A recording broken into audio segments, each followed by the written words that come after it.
骆驼说电影带你走进电影的世界。崔明亮一下午什么都没做，就等着母亲改条裤子。那是条喇叭裤，用父亲的话来说就是流氓裤，既不能蹲下干活，更不能下地。崔明亮理直气壮地反驳，我是文艺工作者，靠脑力劳动。1979年的冬天，改革开放的春风吹到山西小城汾阳。作为县文工团的一员，崔明亮成为最早一批接受新思想、新风气的新青年。星期天，他和2个朋友同骑一辆28大杠去看电影。女同事尹瑞娟和钟平早已在电影院门口等候多时。崔明亮浑身不自在，拨弄着刘海。他和扎着双麻花辫的尹瑞娟互有好感，但谁都没有点破，一直差一个在一起的时机。影院里，荧幕上播放着最新引进的《流浪者》。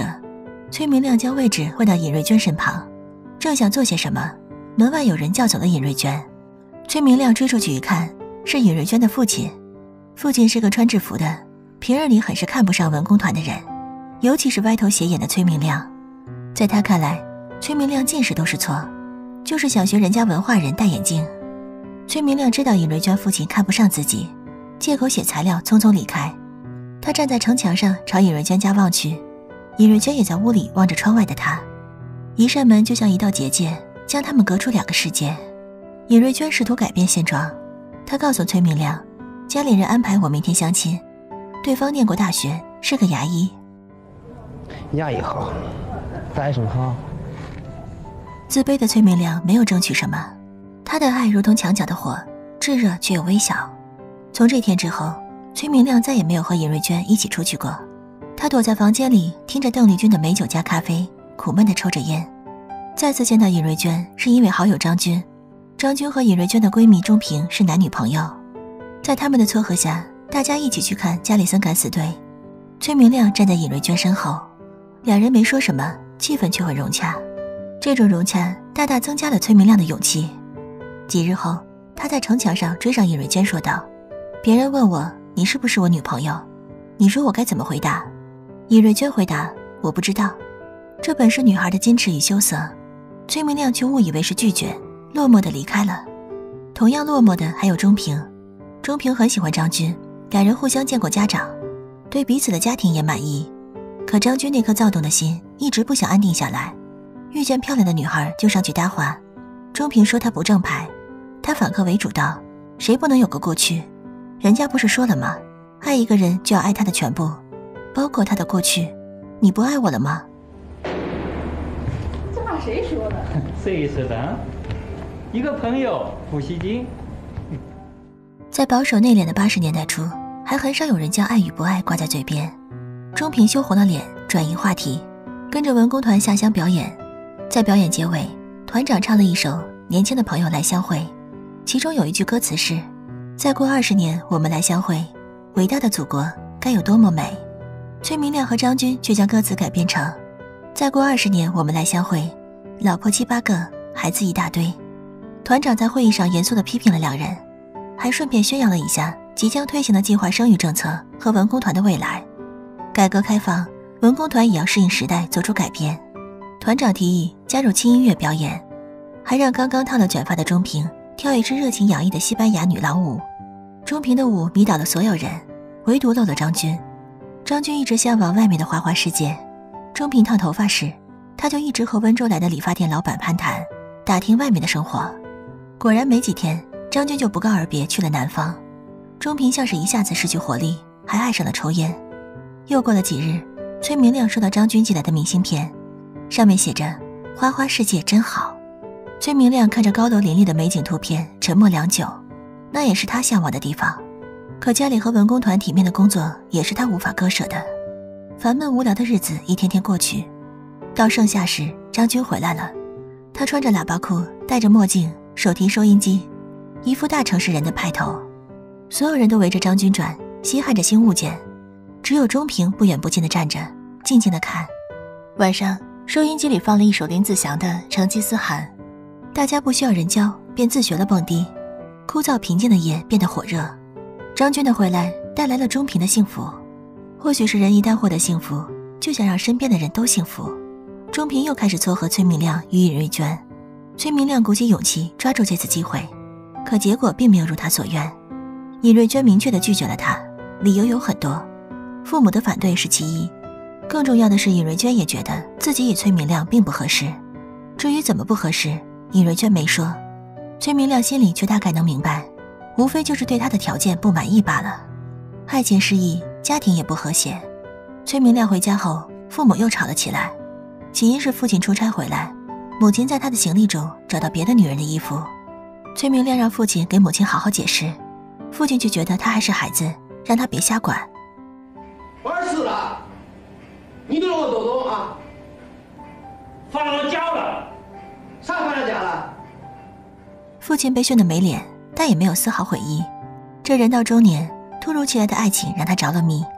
同样着迷的还有钟平、张军这对热恋中的小情侣。他们忍不住偷尝了禁果，钟平意外怀孕。在流氓最盛行的年代，这是何等可怕的事情。张军不敢把这件事告诉父母，也不想给钟平一个承诺，被他套牢，奉子成婚。他拜托团长找了个卫生所，临到手术时，钟平害怕又心疼，不肯进去。张军气愤地骂道：“在这儿丢什么人？”钟平又气又痛，最终还是拿掉了孩子，继续陪在张军身边。日子看起来与以往也没什么不同，实际上一切都悄无声息地变了。文工团改革由国营变为私人承包，新老板带着文工团的人出去巡演。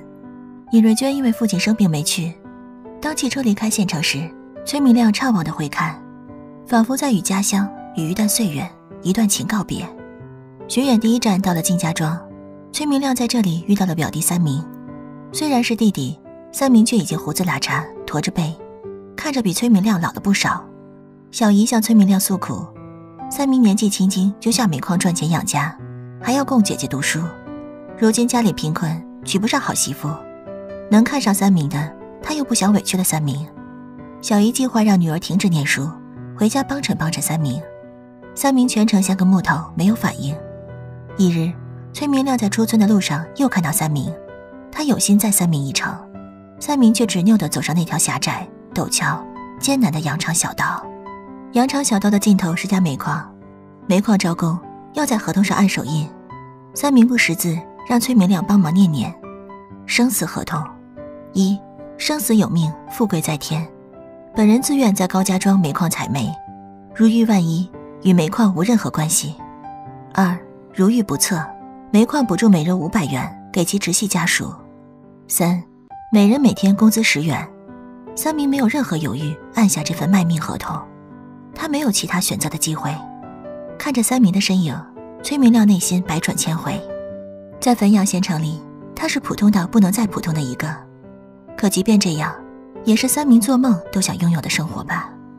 签完合同后，三明看着远山的尽头说：“那里是孝义城，晚上还能看到灯。”崔明亮感叹：“孝义真近。”三明却说：“看着近，实际很远。”三明也有自己梦想的生活，有喜欢的女孩，只是为了生活，那些梦想他只能藏在心中。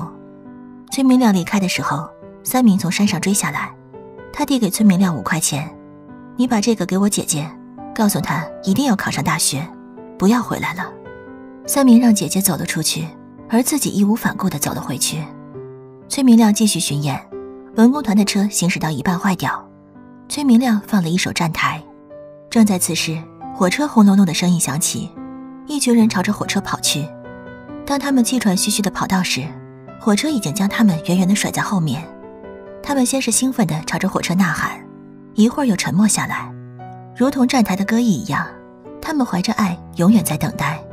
时代的列车却早早轰然驶过，只留给他们一个黑漆漆的背影和阵阵浓烟。夜里，崔明亮点燃一小簇火苗，再一次清醒地认识到自己在大山之中是多么渺小。天亮了，巡演仍在继续。闲暇时，他们也会聊起尹瑞娟。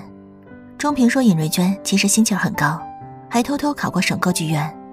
崔明亮也偷偷给尹瑞娟打去电话，可当他听到尹瑞娟的声音，又立马挂断。他明白，这只是他一个人的思念，毫无意义。崔明亮出门打电话的这段时间，钟平和张军因为没有结婚证，住一起被当作流氓抓了起来，最后还是老板出面将他们接了出来。出来后，钟平终于想明白了什么。他人生一共有2次意外，一次让他失去了一个孩子，一次让他失去了在社会上的清白，2次都是因为张军不想对他负责，他不再奢求他的负责。回到汾阳后，钟平没有告诉任何人离开了家乡，没有人知道他的去向。张军痛哭流涕地喝酒唱歌，到这一刻他也没有说过一句抱歉。崔明亮回家后请一家人下馆子吃饭，还叫上了3名的姐姐，他给了姐姐10块钱，说是3名给的。姐姐低着头直哭，她知道这10块钱的含量有多重。崔明亮什么话都没说，事实上他回来后一直表现得很沉稳，不再与人顶嘴别嘴，再怎么想念也不去找尹瑞娟。